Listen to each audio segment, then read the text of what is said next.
तो चलिए, ये है अब मेरा टेक्निक्स, है ना। इसको पैसा तो लगा नहीं, वक्त और सबसे ज़्यादा दिमाग लगा इस पर। देखो ये डायग्राम आपको हर एक चीज़ हर एक को याद दिला सकती। देखो क्या है, ये साइंस का पेड़ किया है मैंने, और ये साइंस के पेड़ की ये ब्रांच है।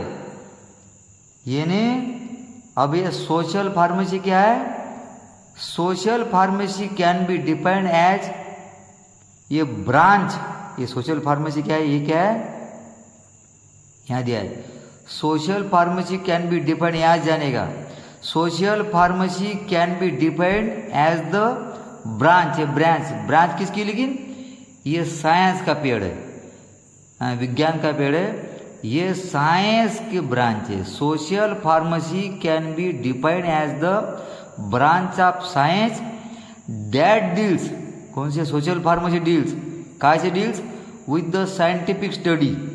देखो किताब से साइंटिफिक स्टडी चालू है, वैज्ञानिक, है ना, साइंटिफिक स्टडीज।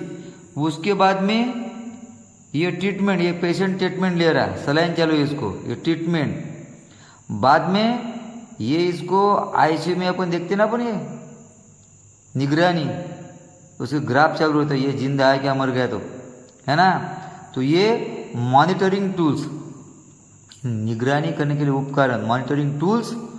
और बाद में लेकिन पेशेंट का भी, इसको कंगी नहीं कुछ नहीं की, इसका पेशेंट का बिहेवियर भी, ये पत्थर मार सकता है, ये पेशेंट का बिहेवियर, ये कहता है पेशेंट गड़बड़ करता है ना, और उससे ये दूसरा पेशेंट है ना, उसको उस पर परिणाम पड़ता है, ये शांत सो रहा है, and impact on patient health.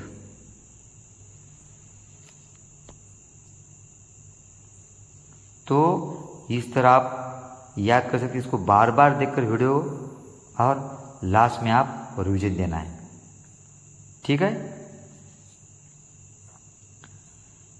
इसको सिंपल आप ये डेफिनेशन याद करने तक, पहले पार्ट में अपन ने मीनिंग समझ लिया, दूसरे टेक्निक्स, लेकिन एग्जाम के वक्त पर ये स्लो गिर जाता है ना, अपने पास वक्त कम रहता, तो आप रिवीजन में इसको, लेकिन रिवीजन कौन करेगा, जिसको ये समझ में आया।